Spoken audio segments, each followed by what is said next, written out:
আমি যদি আপনাকে বলি হ্যাঁ এবছরের পরের দিন রাস্তাটি করে দিন, এগুলা মিথ্যা কথা বলা হবে, এগুলা মিথ্যা বলা হবে।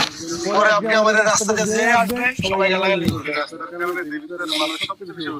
হ্যাঁ, তো আমি প্রয়োজনের ভিত্তিতে, প্রায়োরিটির ভিত্তিতে যে সরকারি অনুদান বরাদ্দ যা আসবে সেগুলো সুষম বন্টন করার চেষ্টা করবো।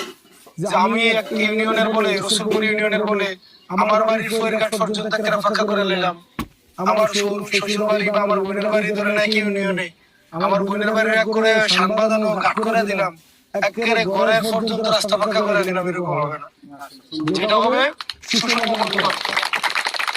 আমি আপনারা খোঁজ নিয়ে দেখতে পারেন আমার মানে লাস্ট এক বছরের যে বরাদ্দ যা যা কিছু আসছে, সরকার যেগুলো দিছে, আমি কোনো কিছুতে, এটা তো সব রাজনৈতিক দল দিছে, কোনো কিছুতে রসুলপুর ইউনিয়ন, আমার গ্রামের রসুলপুর